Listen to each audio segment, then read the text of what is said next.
नमस्कार दोस्तों, मैं राज पांडे। आप देख रहे हैं आरसीएन टुडे। आइए जान लेते हैं अभी की बड़ी खबर, ब्रेकिंग न्यूज़ के बारे में। अभी की लेटेस्ट अपडेट के बारे में बात करेंगे, पूरी खबर विस्तार से देंगे। सच को सच कहेंगे, झूठ को झूठ कहेंगे, न पक्ष न विपक्ष, ओनली निष्पक्ष। आज की इस वीडियो में आपको 6 बड़ी खबरों के बारे में जानकारी मिलेगी जो आपके लिए अति महत्वपूर्ण है। विभिन्न समाचार पत्रों में आपसे संबंधित जो भी खबरें आती हैं, कई चैनलों के माध्यम से आपको जानकारी मिल जाती होगी, लेकिन वास्तविक क्या है, उसका निचोड़ क्या है, इसके संबंध में आपको जानकारी नहीं मिलती होगी। आप गहराई तक जाने का प्रयास नहीं करते, मैं आपको गहराई तक ले जाने का प्रयास करता हूँ, जिससे आपको पूरी बात समझ में आ जाए। कोई भी वेबसाइट हो, कोई भी न्यूज़पेपर हो, चाहे प्रिंट मीडिया हो या कोई भी मीडिया हो, हर एक खबर सही नहीं होती है। कुछ ऐसी खबरें होती हैं जो संभावित होती हैं, सही कब तक हो सकती हैं, इस पर चर्चा करेंगे। राजनीतिक मुद्दा हो, भर्ती परीक्षाओं से संबंधित कोई खबर हो, बेरोजगारी का मुद्दा हो, आम जनता का मुद्दा हो, इस चैनल के माध्यम से उठाया जाता है। तो सबसे पहले मैं बात करूंगा एक महत्वपूर्ण भर्ती के बारे में, जिसका पेपर बनाया गया 70 में से 18 प्रश्न गलत निकले। असिस्टेंट प्रोफेसर भर्ती की मैं बात कर रहा हूं, लेकिन पूरी खबर को सुनने से पहले वीडियो को लाइक शेयर कर दें, जिससे आपको ऑथेंटिक जानकारी समय समय पर मिलती रहे। अशासकीय सहायता प्राप्त महाविद्यालयों में असिस्टेंट प्रोफेसर के 2003 पदों पर भर्ती के लिए आयोजित परीक्षा के प्रश्न पत्र पर गंभीर सवाल उठ रहे हैं। 11 फरवरी को संशोधित अंतिम उत्तर कुंजी देखकर ऐसा लग रहा है कि हाई स्कूल फेल विशेषज्ञों ने इस भर्ती का पेपर बनाया है। उदाहरण के तौर पर गणित विषय के प्रश्न पत्र को ही ले लें तो 47 विषयों के लिए 3 चरणों में हुई लिखित परीक्षा में कुल 100 प्रश्न पूछे गए थे, जिसमें मुख्य विषय के 70 और समान अध्ययन के 30 प्रश्न थे। गणित विषय की अंतिम उत्तर कुंजी में मुख्य विषय के 70 में से 18 प्रश्नों को डिलीट करना पड़ा है। तो इस तरह के प्रश्न बनाए जाते हैं। साथ साथ मैं आपको बताना चाहता हूं, जिस तरह से लापरवाही बरती जा रही है, चाहे उत्तर प्रदेश उच्चतर शिक्षा सेवा आयोग हो या पीएनपी हो। पीएनपी में आप लोगों ने देखा होगा कि यूपी टीईटी का पेपर हुआ, 2017 का पेपर 2022 में उठा कर दे दिए। चलिए, मैं मानता हूं कि अब की बार पेपर लीक नहीं हुआ, पारदर्शी तरीके से भर्ती हो गया, लेकिन मैं आपको बता दूं, जो सौदा करते हैं, जो ठेकेदार होते हैं, बस उनको कान में इतना ही कहना था, 2017 वाला याद कर लेना, आप क्वालिफाई कर जाओगे। तो पेपर आउट कराने की क्या आवश्यकता है। जो दलाल होते हैं उन्हें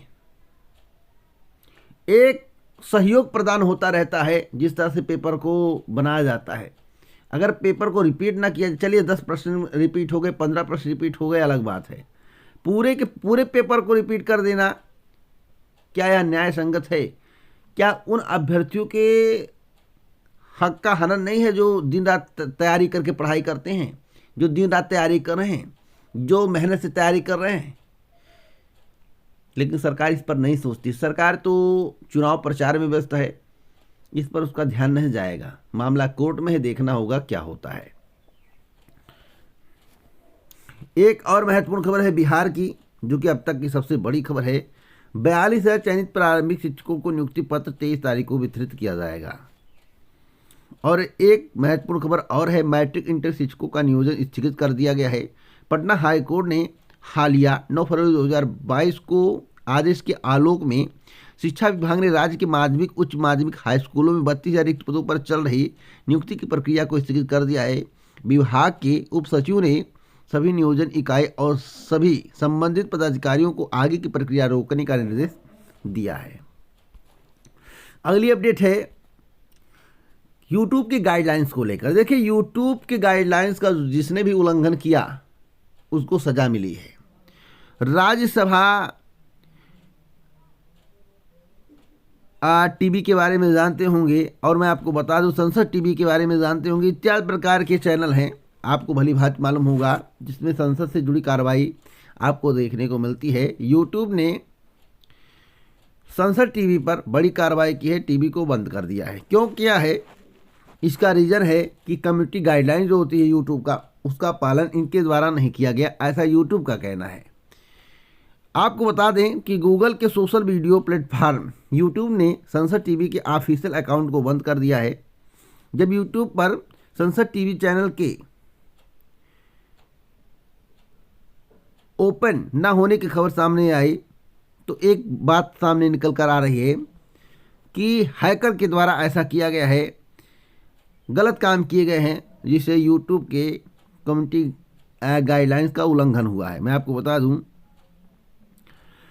जो तर्क दिए जा रहे हैं इसमें कितनी सत्यता मैं इस पर नहीं कुछ बोलूँगा, लेकिन मैं आपको बता रहा हूँ कि मैसेज आ रहा है कि अब संसद टीवी के ज्वाइंट सेक्रेटरी पुनीत कुमार ने बताया कि हैकर्स ने चैनल को हैक करके यूट्यूब की गाइडलाइन तोड़ दी है।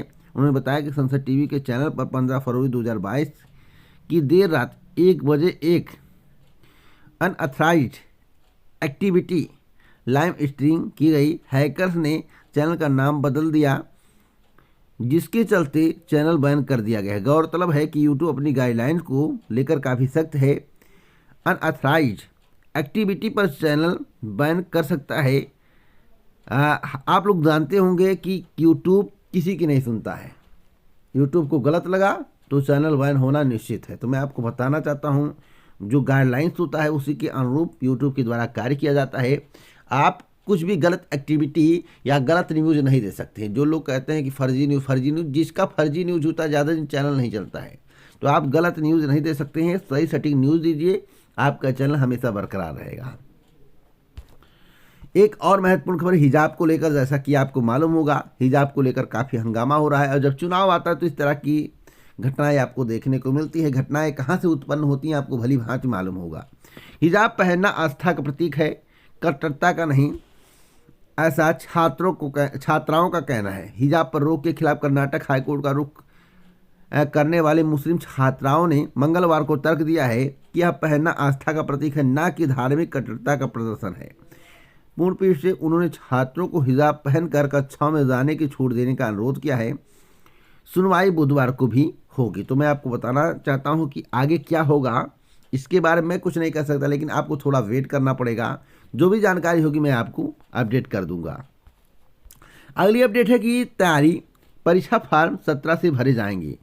तो चौधरी चरण सिंह विश्वविद्यालय की बड़ी खबर है। चौधरी चरण सिंह विश्वविद्यालय के कॉलेज में एनईपी के तहत बीए, बीकॉम, बीएससी में पहली बार लागू सेमेस्टर सिस्टम में प्रथम सेमेस्टर के परीक्षा फॉर्म 17 फरवरी को भरे जाएंगे। अगर आप परीक्षा फॉर्म भरना चाहते हैं तो आप परीक्षा फॉर्म भर सकते हैं। उसकी वेबसाइट के संबंध में आपको जानकारी दे दूँ, www.ccsuwev.in पर जाकर आप फॉर्म को सबमिट कर सकते हैं। अगली अपडेट है, तीसरे चरण के लिए दिखाया दाम। यूपी में अब गोली की जगह बढ़ रहे हैं तोप के गोले। मैं आपको बताना चाहता हूं, आप चाहे उत्तर प्रदेश के मुख्यमंत्री योगी आदित्यनाथ जी का बयान सुनिए या गृह मंत्री का बयान सुनिए, अमित शाह जी का बयान सुनिए, आपको कभी भी रोजगार के संबंध में जानकारी नहीं मिल सकती है। आपको कभी भी डेवलपमेंट के संबंध में जानकारी नहीं मिल सकती है। आपको कभी सरकारी नौकरी के संबंध में जानकारी नहीं मिलती। मैं तो सोचता हूं कि सरकारी नौकरी जुबान पर क्यों नहीं आता है। मुझे ऐसा लगता है कि भविष्य में सब कुछ निजी हाथों में सौंपा जाएगा, इसलिए सरकारी नौकरी का नाम नहीं लिया जा रहा है। और मैं आपको बता दूं, जितने भी लोग इस वीडियो को देख रहे हैं, मैं सभी से चैलेंज करना चाहता हूं कि जितना भी चुनाव प्रचार किया जा रहा है उसमें भविष्य में आने वाली सरकारी नौकरियों के बारे में कितना जिक्र किया गया है, कितना बयान दिया गया है, एक वीडियो क्लिप मेरे मेल आईडी पर आप लोग भेज दीजिए। चैनल के अबाउट सेक्शन में मेल आईडी है। एक बार भी सरकारी नौकरी का नाम नहीं लिया जा रहा है। यह नहीं कहा जा रहा है कि हमारी सरकार बनेगी तो हम इतनी नौकरियां देंगे, इतने विश्वविद्यालय बनवाएंगे, इतनी सड़कें बनवाएंगे, इतने जो है फैक्ट्रियां लगवाएं। इस पर बात नहीं हो रही है। योगी जी कहते हैं बुलडोजर चला दूंगा। देखिए यहाँ पर विकास की राह में आने वालों के लिए बुलडोजर तैयार। और गृह मंत्री जी कहते हैं यूपी में अब गोली की जगह बन रहे तोप के गोले।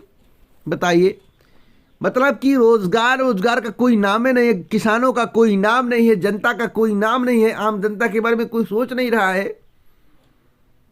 ये सब जो बयान दिए जा रहे हैं क्या आपके हित में है? क्या इसी से विकास होगा? बुलडोजर से और तोप से, गोली से, गैंगस्टर से? बताइए, इन्हीं सबसे विकास होना है? तो इस तरह के बयान दिए जा रहे हैं। आपको निर्णय लेना मुझे बताने की आवश्यकता नहीं, इस पर मैं कुछ नहीं बोलूँगा। बस इतना कहना चाहता हूँ कि मेन मुद्दे पर बात होनी चाहिए। जो मूलभूत सुविधाएं जनता को मिलनी चाहिए उस पर बात होनी चाहिए, न कि बुलडोजर, गैंगस्टर, गोली तोप, इस पर बात होनी चाहिए। अगली अपडेट है, भाजपा ने देने के बदले ले ली 2 करोड़ नौकरियां, ऐसा सतीश चंद्र मिश्रा का कहना। आपको मालूम होगा कि बसपा के राष्ट्रीय सचिव महासचिव सतीश चंद्र मिश्रा ने कहा कि सपा व भाजपा की तरह बसपा शोर नहीं मचाती है, बल्कि प्रदेश में विकास करके दिखाया है। आगे भी पार्टी इन्हीं सिद्धांतों पर काम करती रहेगी। भाजपा ने 2 करोड़ नौकरियों का वादा किया था, लेकिन कोरोना काल में 2 करोड़ लोगों की नौकरियां चलेगी। कहा जब सरकारी तंत्र ही बेच दिया तो नौकरियां कैसे मिलेंगी। आरोप लगाया है कि 20,000 का बैंक घोटाला इन्हीं के करीब उद्योगपतियों के द्वारा किया गया। देखिए यहां पर इन्होंने साफ साफ कहा है कि नौकरियां कैसे मिलेंगी। आरोप लगाया कि 20,000 का बैंक घोटाला इन्हीं के करीबी उद्योगपतियों ने किया है। तो जो अभी 22,842 करोड़ का घोटाला आप लोगों ने सुना होगा कि गुजरात के उद्योगपति थे, उन्होंने लेकर रफ्फू चक्कर हो गए, तो उसी के बारे में बोल रहे हैं। और मैं देखता हूं कि अक्सर जो भी घटनाएं सामने आती हैं गुजरात से ही क्यों आती हैं, चाहे ड्रग्स का मामला हो, चाहे बैंक घोटाले का मामला हो, जितना भी आप नाम सुनेंगे सब गुजराती ही क्यों आते हैं। यही सवाल सभी के जहन में है, तो आप लोग इसका जवाब कमेंट बॉक्स में ज़रूर दें। क्या भाजपा ने नौकरियां दी हैं या ली हैं? आपकी क्या राय है राष्ट्रीय सचिव सतीश चंद्र मिश्रा के इस बयान पर, इस वक्तव्य पर? आपकी राय हमारे लिए अति महत्वपूर्ण है, लिखना मत भूलिएगा, क्योंकि बसपा की तरफ से ऐसा बोला जा रहा है कि भाजपा ने नौकरियां नहीं दी हैं बल्कि 2 करोड़ नौकरियां छीन ली हैं। देखिए यहाँ पर एक और महत्वपूर्ण जानकारी मैं आपको दे दूं, तीसरे चरण में 22% दागी, 39% करोड़पति प्रत्याशी। सबसे ज़्यादा दागी आपको मिलेंगे भाजपा में, सबसे ज़्यादा दागी प्रत्याशी आपको भाजपा में मिलेंगे। आप रिकॉर्ड उठाकर देख सकते हैं या नेट पर सर्च कर सकते हैं, आपको पूरी जानकारी मिल जाएगी। तो मेरा काम रहता है कि आप तक सही सटीक जानकारी पहुंचाना, सटीक जानकारी मैं आपको पहुंचाता रहता हूं। और मैं आपको बता दूं, जो भी जानकारी मुझे मिलती है पहले मैं उसकी पड़ताल करता हूं, समझता हूं, तब आप तक पहुंचाता हूं। तो इसी प्रकार की ऑथेंटिक जानकारी के लिए आप हमसे जुड़े, चैनल को सब्सक्राइब करें, बेल आइकन दबाएं और पे सेट करें। जय हिंद, जय भारत, नमस्कार।